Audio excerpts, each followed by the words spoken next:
नमस्कार, good morning, सुप्रभात, जय श्री कृष्ण। दोस्तों, विद्याशक्ति एजुकेशन के ऑनलाइन प्लेटफॉर्म पर आप सभी दोस्तों का हार्दिक स्वागत और अभिनंदन है। दोस्तों आज अपन एक और नई क्लास के साथ हाजिर हुए हैं और इस क्लास में अपन पढ़ेंगे जो मेन पॉइंट आपके ऊपर शीर्षक के रूप में लिखा गया है, गाल्जी काय। तो आज अपन गाल्जी काय या गाल्जी बॉडी के बारे में अपन पढ़ेंगे, ठीक है। तो इसको गाल्जी काय के अलावा गाल्जी बॉडी या गाल्जी उपकरण के नाम से भी इसको जाना जाता है। तो ये भी एक महत्वपूर्ण कोशिका अंग है। आगे बात सुनिए, अपन जो पढ़ रहे हैं हम लोग कोशिका अंगों के बारे में चर्चा कर रहे हैं। तो इससे पूर्व 3 कोशिका अंगों की क्लास है वो रिकॉर्ड कर दी है। हालांकि कोशिका अंग बहुत सारे होंगे या बहुत सारे होते हैं, लेकिन अपन सारे कोशिका अंगों के बारे में डिटेल से नहीं पढ़ेंगे, ठीक है। महत्वपूर्ण जो कोशिका अंग है उनके बारे में ही अपन डिटेल से पढ़ेंगे, उनकी संरचना को डायग्राम के साथ में समझेंगे। जैसे अपन बात करें तो माइटोकॉन्ड्रिया जिसको हम पढ़ चुके हैं, इसके अलावा क्लोरोप्लास्ट या हरित लवक या लवकों को जिनको अपन डिटेल से पूरा पढ़ चुके हैं, लवक। और उससे पहले वाला जो वीडियो है उस क्लास में हमने अंतःपृथ्वी जालिका के बारे में पढ़ा था, जिसकी खोज है वो कीथ पोर्टर ने की थी, ठीक है। आज अपन एक और महत्वपूर्ण कोशिकांग पढ़ेंगे जिसका नाम है गाल्जी काय या गाल्जी उपकरण या गाल्जी बॉडी कहा जाता है। इन 3 नामों के अलावा, ये तो एक ही नाम के आधार पर है, इसके अलावा जो इसके कुछ अन्य नाम भी है ना। इसके अलावा इसके अन्य नाम भी है। एक तो इसको डिक्टियोसोम भी कहा जाता है। क्या कहते हैं इसको डिक्टियोसोम भी कहा जाता है, ठीक है, डिक्टियोसोम। इसके अलावा जो गाल्जी उपकरण है, इस गाल्जी उपकरण का एक और भी नाम पाया जाता है और वो नाम है आपके लाइपोकॉन्ड्रियन। क्या नाम है? लाइपोकॉन्ड्रियन, ठीक है। इसके अलावा क्या नाम है? लाइपोकॉन्ड्रियन, ठीक है। तो ये जो नाम है बहुत ही कम काम में लिए जाते हैं। आगे बात समझ में, ज्यादातर इसको गाल्जी काय ही कहा जाता है, ठीक है। और डिक्टियोसोम है इसको कहा जाता है और लाइपोकॉन्ड्रियन भी कहा जाता है, पर इन 2 नामों का जो प्रयोग है वो बहुत ही कम बार किया जाता है। ज्यादातर जो नाम काम में लिया जाता है वो नाम अपने कौन सा लेता है? गाल्जी काय ही लेता है या गाल्जी बॉडी या गाल्जी उपकरण है, यही नाम काम में लिया जाता है। यह भी एकल झिल्ली युक्त कोशिकांग है। कैसा कोशिकांग है? एकल झिल्ली युक्त, ठीक है, ध्यान रखना है। दोहरी झिल्ली युक्त कोशिकांग कौन कौन से होते हैं? माइटोकॉन्ड्रिया, हरित लवक और केंद्रक, ये दोहरी झिल्ली युक्त कोशिकांग है। और अपना जो पॉइंट चल रहा है उसमें चल रहा है एकल झिल्ली युक्त कोशिका अंग। कोशिकांगों का वर्गीकरण कर रखा है हमने, ठीक है। वर्गीकरण में पहला प्रकार कौन सा है? वो है अपने दोहरी झिल्ली युक्त कोशिकांग, माइटोकॉन्ड्रिया, हरित लवक पढ़ चुके हैं। और एकल झिल्ली युक्त कोशिकांग चल रहा है हमारा पॉइंट, उसमें एक हमने पढ़ लिया अंतःपृथ्वी जालिका और दूसरा आज अपन पढ़ रहे हैं गाल्जी काय के बारे में। इसके अलावा झिल्ली विहीन कोशिकांग भी है और अन्य प्रकार के कोशिकांग भी है। तो कोशिकांगों को 4 भागों में बांटा गया है। उनमें से 2 हम पढ़ चुके, एक हमने पढ़ लिया है दोहरी झिल्ली युक्त कोशिकांग। और दोहरी झिल्ली युक्त कोशिकांगों में हमने माइटोकॉन्ड्रिया और लवकों के बारे में पढ़ा है। किसके बारे में? लवकों के बारे में हमने पढ़ा है। और अब जो एकल झिल्ली युक्त कोशिकांग है उसमें हमने अंतःपृथ्वी जालिका ER जो एंडोप्लाज्मिक रेटिकुलम होती है उसको कंप्लीट पढ़ चुके हैं। यदि वो वीडियो आपने नहीं देखा है तो प्लेलिस्ट में जाओ बायोलॉजी की में और उस क्लास को आप देख लो। तो ये एकल कोशिका या एकल झिल्ली युक्त कोशिकांग होता है। इसकी खोज की अपन बात करें तो इसकी खोज करने वाले थे कैमिलियो गाल्जी। कौन थे? कैमिलियो गाल्जी। कैमिलियो गाल्जी ने इसकी खोज की थी उल्लू की तंत्रिका कोशिका में। किसमें खोजा था इसको? उल्लू की तंत्रिका कोशिका में, ध्यान रखना है। उल्लू की तंत्रिका कोशिका में इसकी खोज की थी। तो किसमें खोज की थी ये तो नहीं पूछा जाता है, बहुत कम बार पूछा जाएगा, लेकिन सर्वाधिक है ये पूछा जाता है कि गाल्जी काय के उपकरण है, जो गाल्जी काय उपकरण है या गाल्जी बॉडी जो है उसकी खोज किसने की थी? तो कैमिलियो गाल्जी ने। या ये किस प्रकार का कोशिकांग है? तो एकल झिल्ली युक्त कोशिकांग है। और एक ये नाम आपको याद रखना, डिक्टियोसोम, ठीक है। इसको डिक्टियोसोम के नाम से भी जाना जाता है। किसके नाम से? डिक्टियोसोम के नाम से भी इसको जाना जाता है। अब अपन बात करें इसकी संरचना की। इसकी संरचना की यदि अपन बात करें तो इसकी संरचना कैसी होती है? तो इसकी संरचना में भी अंतःपर्दवीय जो जालिका है उसके समान 3 प्रकार की संरचनाएं पाई जाती है, जो हमने पहले भी हमने पढ़ रखी है। ठीक है, जो संरचनाएं हमने पढ़ी थी किसमें, अंतःपर्दवीय जालिका में, वो की वही 3 प्रकार की संरचनाएं गालजिकाएं का निर्माण करती है। तो पहली संरचना क्या है, पहली संरचना है अपने कुंडिकाएं। क्या है, कुंडिकाएं। कुंडिकाएं जिनको सिस्टर्नी कहा जाता है, अंग्रेजी में क्या कहते हैं, सिस्टर्नी, सिस्टर्नी बोलते हैं। दूसरा जो भाग है उसको अपन बोलते हैं पुट्टिकाएं। क्या बोलते हैं, पुट्टिकाएं। पुट्टिकाएं जिनको अंग्रेजी में बोलते हैं अपन है वेसिकल्स। क्या बोलते हैं, वेसिकल्स, वेसिकल्स बोलते हैं। और इसके अलावा जो है आपके नलिकाएं या ट्यूबल्स, नलिकाएं, नलिकाएं जिनको अपन बोलते हैं ट्यूबल्स या ट्यूबल्स। तो ट्यूबल्स, ट्यूब या नली होती है तो ट्यूबल्स। ठीक है, तो इन 3 प्रकार की संरचनाओं से गालजिकाएं का निर्माण होता है। आगे बात समझ में। ठीक है, तो ये जो संरचनाएं हैं वो कहाँ कैसे पाई जाती है उसके बारे में अपन देख लेते हैं। ठीक है, अब इस संरचना के अंदर जो थैली के समान जो चपटी कुंड के समान जो संरचनाएं दिखाई दे रही है उनको अपन कहते हैं कुंडिकाएं। उनको अपन क्या कहते हैं, उनको अपन कुंडिकाएं कहते हैं। ठीक है, और ये कुंडिकाएं होती है वो एक के ऊपर एक व्यवस्थित है, देख लो। ठीक है, कुंडिकाएं क्या एक के ऊपर एक व्यवस्थित होती है। ठीक है, और एक ढेर का निर्माण करती है। इनके पास में आपको गोल गोल संरचनाएं दिखाई दे रही है। क्या दिखाई दे रही है, गोल गोल संरचनाएं दिखाई दे रही है। इन गोल गोल संरचनाओं को अपन बोलते हैं पुट्टिकाएं बोलते हैं। क्या बोलते हैं, पुट्टिकाएं या वेसिकल्स। क्या बोलते हैं, पुट्टिकाएं या वेसिकल्स। ठीक है, बोला जाता है। और कुंडिकाओं को क्या बोलते हैं अपन, सिस्टर्नी कहा जाता है। तो सिस्टर्नी तो एक के ऊपर एक व्यवस्थित है और कुंडिकाएं इनके पास पास में गोल गोल संरचनाएं होती है। आगे बात समझ में। और इनके पास में जो कुंडिकाएं होती है, ठीक है, कुंडिकाओं से नलिकाकार संरचनाएं भी जुड़ी हुई आपको दिखाई दे रही है। तो उनको अपन बोलते हैं नलिकाएं या ट्यूबल्स। क्या बोलते हैं इनको, उनको अपन नलिकाएं या ट्यूबल्स बोला जाता है। अब ये जो कुंडिकाएं होती है वो एक के ऊपर एक व्यवस्थित होती है। जो नीचे बड़ी सिस्टर्नी दिखाई दे रही है और ऊपर की ओर जा रहा है, तो सिस्टर्नी का जो आकार है वो धीरे धीरे क्या होता जा रहा है, छोटा होता जा रहा है। तो धीरे धीरे छोटा होता जा रहा है। तो ये इस प्रकार से बन रहा, उभार बन रहा है ना। नीचे वाली बड़ी है और ऊपर वाली क्या है, छोटी होती जा रही है। तो इनको अपन मिलाते हैं, एक आरेख बनाते हैं, तो इस प्रकार से उभार बनता है। उभार बनने की वजह से जो उत्तल सतह बनती है, ये जो ऊपर वाली जो ऊपरी सतह जो है ना, ऊपरी सतह जो आपको दिखाई दे रही है डायग्राम में, देखो उस डायग्राम में उत्तल सतह, ये उत्तल बन गई ना। देखो ये सतह पूरी सतह की बात कर रहे हैं। एक सिस्टर्नी दूसरी सिस्टर्नी के ऊपर व्यवस्थित है। नीचे वाली सिस्टर्नी देखो आकार में छोटी है। ठीक है, जैसे जैसे ऊपर नीचे वाली सिस्टर्नी के आकार में बड़ी है। जैसे जैसे ऊपर जा रहे हैं वैसे वैसे सिस्टर्नी का आकार क्या होता जा रहा है, छोटा होता जा रहा है। जिसकी वजह से आप एक काल्पनिक रेखा की बात करोगे तो ये इस प्रकार उत्तल आकार बन जाती है। ऊपर वाली सतह होती है उत्तल सतह। आई बात समझ में। ऊपर वाली सतह कैसे होती है, उत्तल सतह होती है। और ये जो सतह होती है वो आपके केंद्रक के समीप होती है। किसके समीप, केंद्रक के समीप होती है। ठीक है, केंद्रक के समीप होती है। इसको समपक्ष तल भी बोलते हैं। केंद्रक के समीप कहाँ होती है ये, केंद्रक के समीप। और इसको समपक्ष तल भी बोलते हैं। क्या बोलते हैं, समपक्ष तल। ठीक है, डायग्राम में जो छोटी सिस्टर्नी है सबसे छोटी ऊपर की ओर, बस वही तल है। वो पूरे तल की बात कर रहे हैं अपन।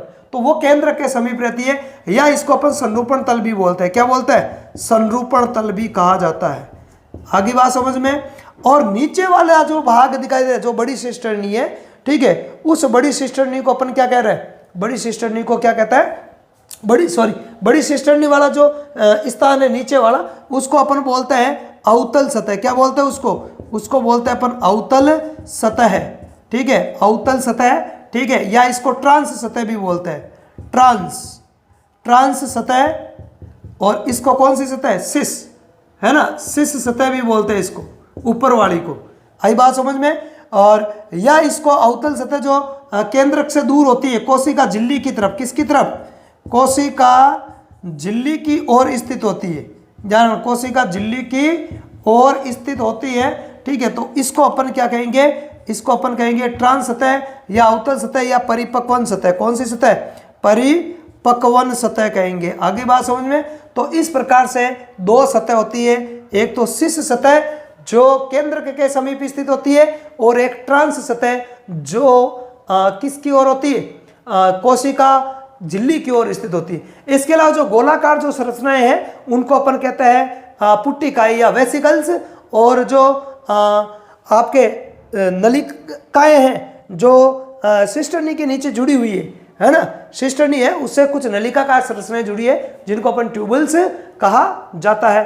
तो ये अपने गाल्जी का होता है, कैमिलियो गाल्जी ने खोज की थी। इसका मुख्य कार्य अपन देखें, है ना, कार्य इसके बहुत सारे कार्य इसके, लेकिन मुख्य कार्य की बात करें तो ये स्तरण का कार्य करता है, कुछ पदार्थों का स्तरण करने का कार्य करता है, ये ध्यान रखना। इसलिए स्तरण का कार्य करने वाली जो कोशिकाएं हैं, जैसे कि अपन बात करें जो ग्रंथियां होती है, अंतःस्रावीय बहिस्रावी ग्रंथियां हैं, या अपने और भी जो कोशिकाएं जो विभिन्न प्रकार के एंजाइम है, हार्मोन है ना, इनका उत्पादन करती है और इनका स्तरण करती है, तो उन कोशिकाओं में ये ज़्यादा पाया जाता है संख्या में। ठीक है, इसके अलावा भी और कार्य कौन कौन से कार्य है उनको भी मैं एक बार बता देता हूँ आपको, और इसके बारे में जो भी हमने पढ़ा उसको एक बार मैं लिख देता हूँ ताकि आप उसका नोट्स लिख लेना। ओके, या स्क्रीनशॉट। ओके दोस्तों, तो इसको मैंने एक बार कंप्लीट आपके लिए लिख दिया है। ठीक है, एक बार आप इसका स्क्रीनशॉट ले लो। ठीक है, फिर आगे देखें अपन।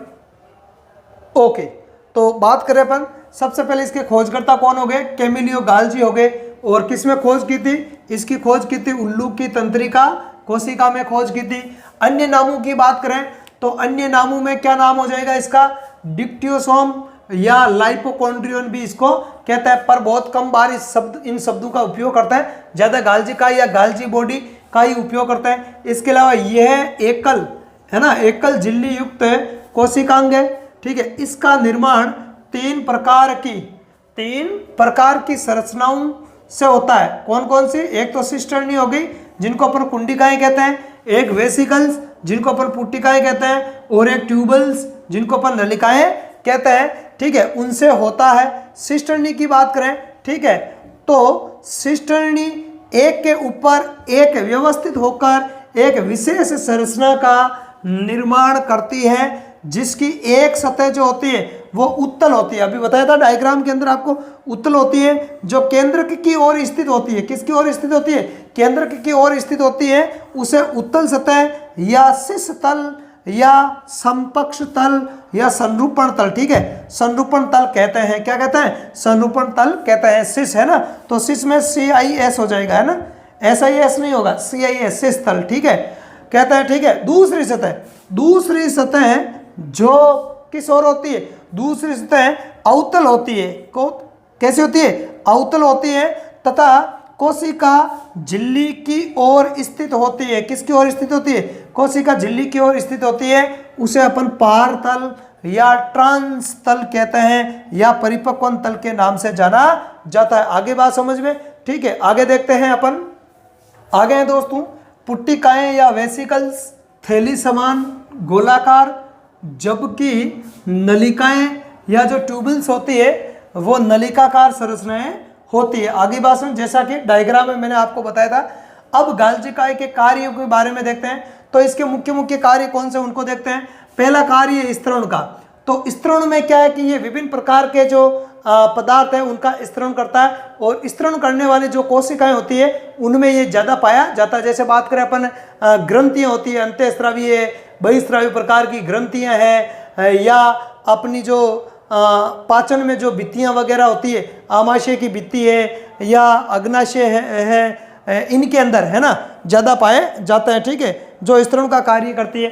इसके अलावा बात करें तो ये लाइसोसोम का निर्माण भी करता है। स्तरण के अलावा किसका काम करता है, ये लाइसोसोम का निर्माण भी करता है। किसका निर्माण, लाइसोसोम के निर्माण में भी गाल्जिकाई का उपयोग होता है। तीसरा कार्य शुक्राणु के एक्रोसोम का निर्माण। ये ध्यान रखना, ये इंपॉर्टेंट है। शुक्राणु के एक्रोसोम का निर्माण किससे होता है, गाल्जिकाई से होता है। शुक्राणु की जब अपन संरचना पढ़ेंगे, जनन में मैं बताऊंगा कि शुक्राणु का काम क्या है ना, और उसकी संरचना भी अपन पढ़ेंगे। शुक्राणु होता है वो अंडाणु की जो भित्ति होती है, जोना पेल्यूसिडा, अंडाणु की जो भित्ति होती है जोना पेल्यूसिडा, ठीक है, पारदर्शी आवरण बोलते हैं जिसको, तो उसको भेदने में सहायता करता है। शुक्राणु को उस जोना पेलुसिडा को भेद कर अंडाणु के अंदर प्रवेश करना होता है, तब जाके निषेचन की प्रक्रिया होती है।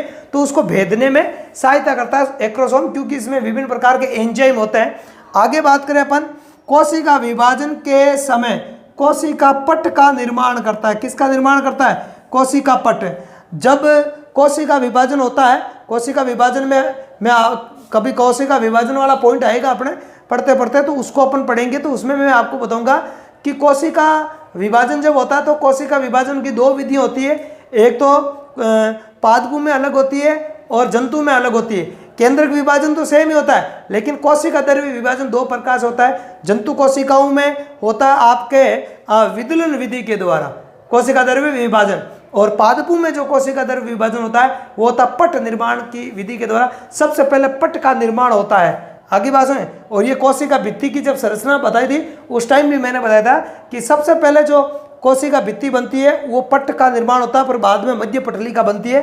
तो पट का निर्माण है वो भी गाल्जिकाएं है, और भी अन्य कोशिकांग है जिनसे कोशिका पट का निर्माण होता है। इसके अलावा बात करें तो गाल्जिकाएं है वो वसा और प्रोटीन का क्या करता है? संचयन भी करता है।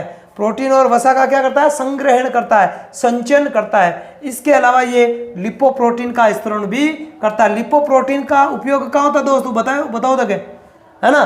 कोशिका झिल्ली हमने जब पढ़ी थी तो कोशिका झिल्ली में मैंने आपको बताया था कि कोशिका झिल्ली किसकी बनी होती है? लिपोप्रोटीन की। लिपिडीन वसा और प्रोटीन की होती है। तो देख लो, ये वसा और प्रोटीन का क्या करता है? संचयन करता है। तो इनका क्या करता है? स्तरण भी करता है, और इनसे कोशिका झिल्ली बनती है। क्या बनती है? कोशिका झिल्ली। तो कोशिका झिल्ली के निर्माण में जो आवश्यक पदार्थ है लिपोप्रोटीन, उस लिपोप्रोटीन का स्त्रवण है वो गाल्जिकाय के द्वारा किया जाता है। तो अपना गाल्जिकाय वाला पॉइंट है वो यहाँ पे कंप्लीट होता है। दोस्तों, वीडियो आपको कैसा लगा? यदि आपको वीडियो अच्छा लगा है तो चैनल को सब्सक्राइब करना है, लाइक करना है, और अपने दोस्तों में ज़्यादा से ज़्यादा शेयर करना है, और हमारे टेलीग्राम ग्रुप से जुड़ना ना भूलें। वहाँ पे आपको ढेर सारी जानकारियाँ और ढेर सारे क्विज है वो हर रोज़ दिए जाते हैं, तो ताकि आपका जो अभ्यास है वो लगातार होता रहे, है ना। क्विज वही है जो अपने वीडियो के अंदर पढ़ते हैं, उनसे संबंधित मैं ढेर सारे क्वेश्चन बना रहा हूँ, है ना। आप उन क्विजों को देखोगे तो एक बार आप वीडियो देख लो, एक बार मेरा वीडियो देख लो और एक बार उन क्विजों को देख लो, गारंटी के साथ कहता हूँ आप एक भी चीज़ भूल नहीं पाओगे, क्योंकि जो अपन पॉइंट पढ़ रहे हैं उसके अनुसार कौन कौन से क्वेश्चन पहले आए हुए हैं और नए कौन कौन से जो क्वेश्चन है वो बन सकते हैं, वो इस दोनों टाइप के जो क्वेश्चन है वो मैं क्विज में दे रहा हूं। तो क्विज देखना आप ना भूलें, इसके लिए आपको टेलीग्राम है उसको ज्वाइन करना पड़ेगा। आगे बात समझ में? तो इस वीडियो में अपन इतना ही पढ़ेंगे, आज के लिए इतना ही पर्याप्त है। ठीक है, धन्यवाद, जय हिंद।